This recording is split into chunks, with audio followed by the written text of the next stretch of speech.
做一件小小的违法的事情。这是一趟没有夜生活的老年之旅。这是我见过的最奇怪的博物馆，因为门开着，但是没有任何管理人员。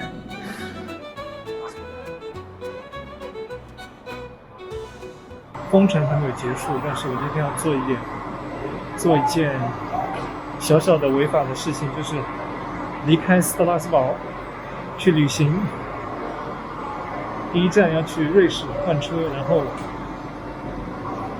在苏黎世坐飞机去贝尔格莱德。新冠期间的旅行正式开始了，耶！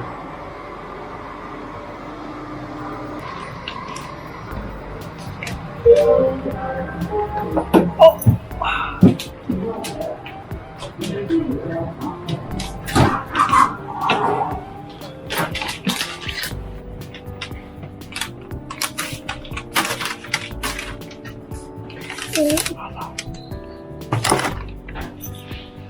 今天这班车应该不会有太多的人，错，所以一个人占4个位置。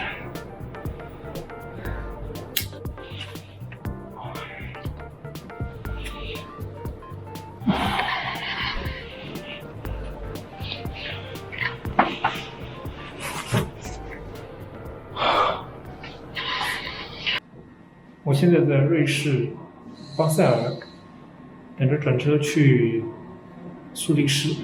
这次因为是疫情期间出行，所以整个行程其实挺坎坷的。因为最早打算是从德国，本来是打算一路坐火车，坐一班火车去塞尔维亚，但是因为疫情的关系，很多国家的防疫政策每天都在变，需要隔离，需要核酸检测，有的国家还封锁边境，所以只能是坐飞机。最后确定是从苏黎世飞，就在今天这个要从苏黎世飞的今天，我看到了德国的收紧隔离政策，从16号开始，所以还好没有从法兰克福飞。住在斯拉斯堡的一个好处就是离这些边境都很近，因为法国现在还是禁止在跨区的旅行，就是我不太能够回到巴黎去坐飞机，还好没有买巴黎飞贝尔格莱德的机票，所以很多不幸，很多的幸运应该这么讲。但是这次的巴尔干半岛之旅只能是一个塞尔维亚的深度游，去不了科索沃，很可惜。然后也去不了萨拉热窝，因为边境之间你可以走，但是它都需要核酸检测、要隔离等等各种政策，所以保险起见，我会在塞尔维亚待2周。今天晚上在苏黎世住1个晚上，是冬季夜晚的苏黎世。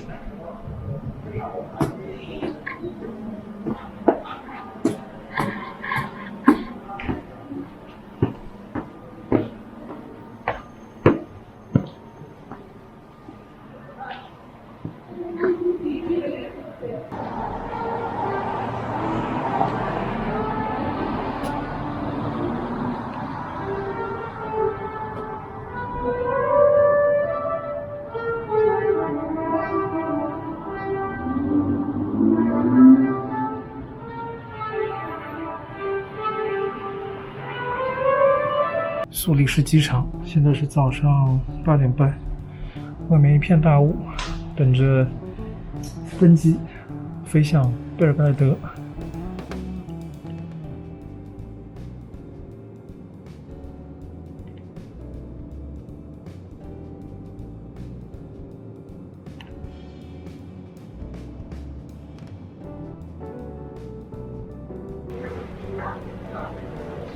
贝尔格莱德特斯拉机场，塞尔维亚到了。这个菲亚特的汽车广告还是蛮酷的。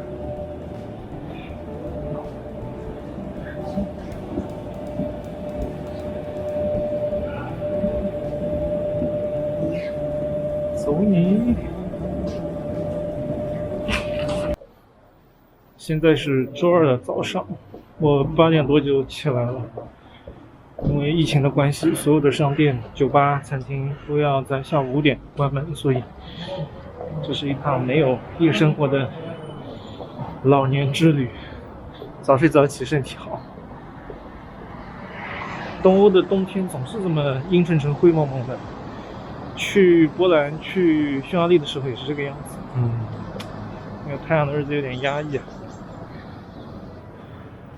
贝尔格莱德很像21世纪初中国正准备加速发展的2、3线城市，慌乱但生机勃勃。电台 DJ、酒吧、餐厅的经营者都在配合营造这种气氛。他们让1990年代的欧美流行金曲时刻飘荡在塞尔维亚城市的各个角落。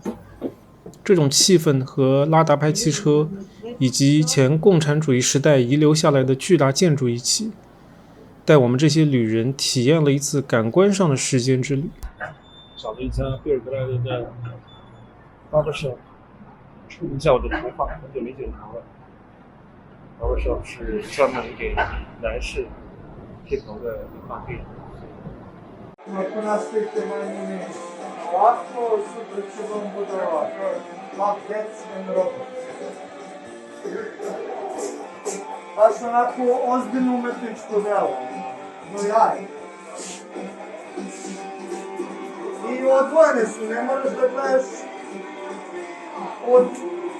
我左手边马路对面那个是塞尔维亚国会大厦。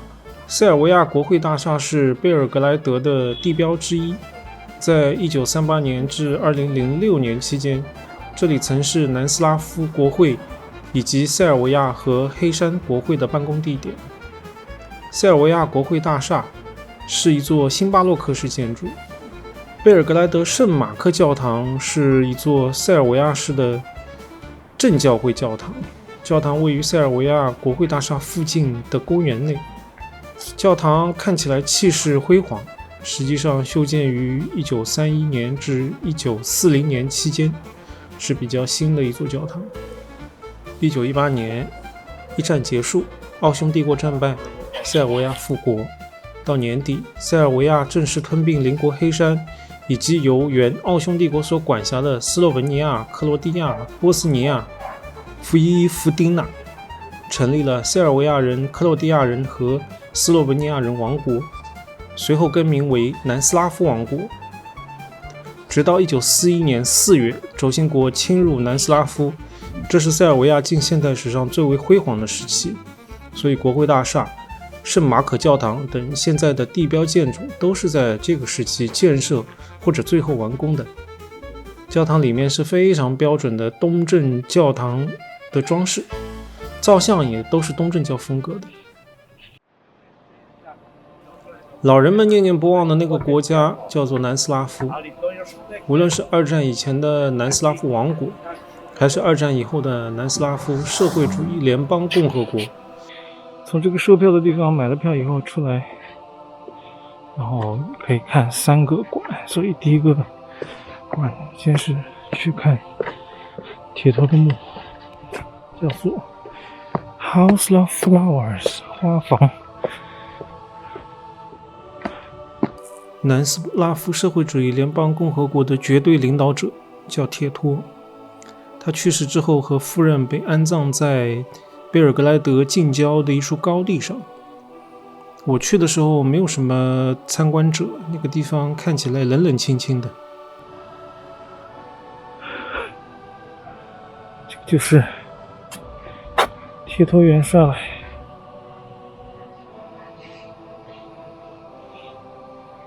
那就是瓦尔特同志。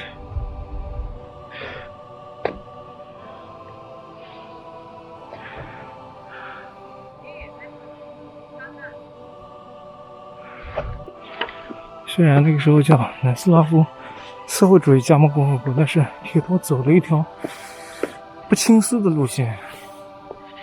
就当时南斯拉夫真的是顺风顺水，他在苏联为首的共产主义阵营和美国为首的自由世界就是资本主义阵营之间摇摆，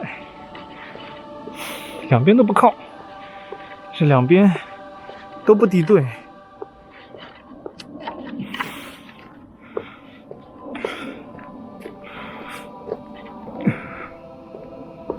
是一个很聪明的做法，在地缘政治里头来讲。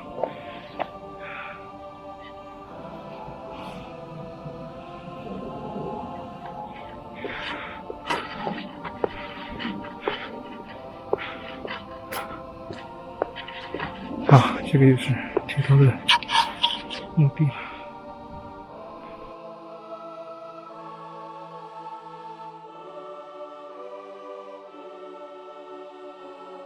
铁托把一副烂牌打得风生水起，他可以和曾经决裂的苏联修复关系，也可以邀请英女王访问。铁托在1980年逝世的时候，世界上几乎所有国家都派遣了代表团来参加他的葬礼，可能有10几20个国家没有派代表团的来。这个数量已经是非常非常惊人了。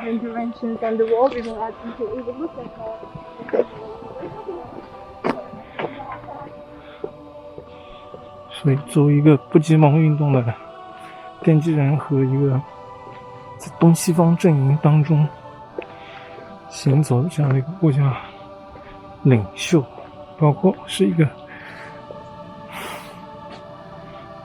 反纳粹的这样的一个战争的主要领导人之一，铁托的国际影响力跟历史地位都是不容置疑的。这个地方是贝尔格莱德城市博物馆，这是我见过的最奇怪的博物馆，因为门开着，但是没有任何管理人员，然后有图片跟图片证明。有管理人员，好吧，但是破败的样子。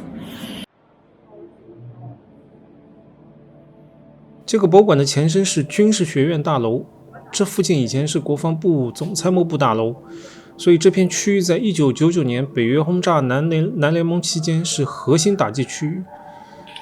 你们看那边那座楼房，那个墙面上还有弹痕。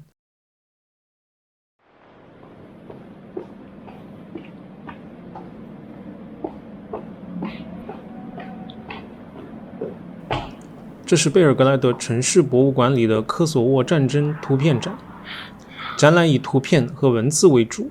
这个博物馆又那么破旧，所以总有一种特别潦草的感觉。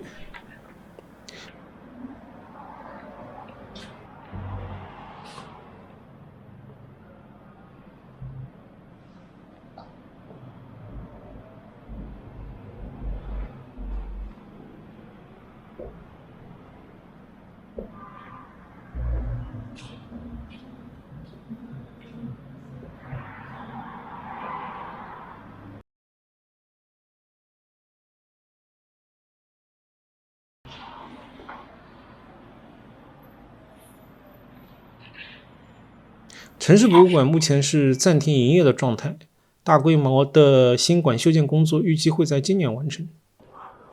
哇，一个电视塔，这个是贝尔格莱德郊区的一个制高点，所以爬到这个塔顶上可以看到贝尔格莱德城市的全景。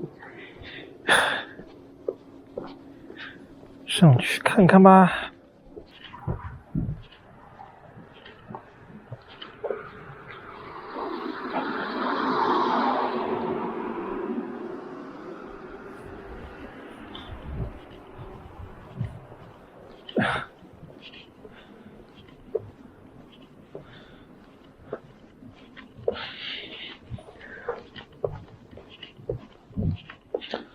哦。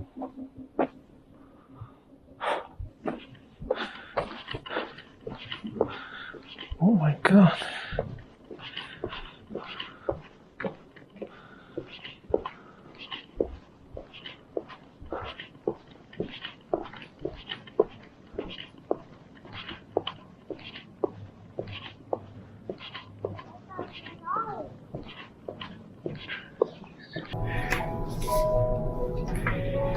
这个票上写着这个塔最早的塔是1965年建的，然后1999年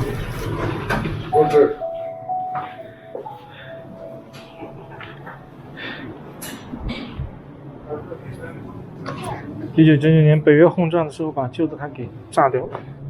现在这个塔是2010年建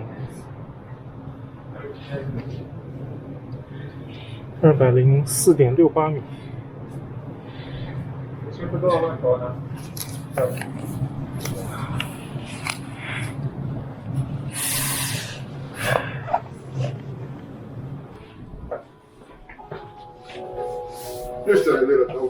OK。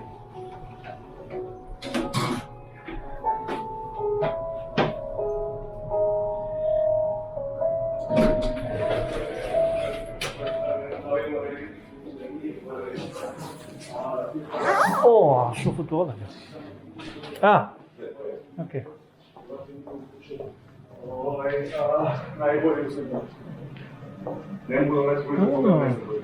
我刚刚路过市中心，看到塞尔维亚国防部门口绑着一条长长的喷绘横幅，上面用塞尔维亚语和英语写着：“科索沃是塞尔维亚的心脏和灵魂。”陈旧的横幅绑在2棵树上，因为没有计算好长度，不可避免地遮蔽了一部分内容，让这句直击心灵的语句就显得有些有气无力。英国历史学家 Harold Tumbley 在《塞尔维亚史：困扰欧罗巴1500年的火药桶》这本书，英文名字叫 History of Serbia。这部书里写道，灾难有时候会激起并加剧塞尔维亚人的民族情绪，但只要科索沃的歌声响起，只要还有一个塞尔维亚人，无论在什么地方，只要他吟唱着科索沃的歌曲，塞尔维亚就都将永远存在。这本书出版于1917年，回看1917年之前的历史，我们就能够理解 Tumbley 教授的视角。因为在13世纪初，现代塞尔维亚的前身，那个叫做尼曼亚的王朝是兼并了科索沃，而科索沃就成为当时尼曼亚王朝的政治经济中心。王朝一度定都普里什蒂纳，也就是现在的科索沃的首都。到了1389年，奥斯曼帝国在科索沃战役中击败了塞尔维亚人，之后科索沃就渐渐成为奥斯曼帝国的一部分。而阿尔巴尼亚族人就是在这500年左右的时间里，在科索沃大量繁衍生息的。直到1912年，科索沃在第一次巴尔干战争结束时，由奥斯曼帝国再划归回了塞尔维亚。科索沃对于塞尔维亚人来说，既是祖上的辉煌之地，也是被他国占领5个世纪之后再度回归的骄傲。科索沃在2008年宣布从塞尔维亚独立，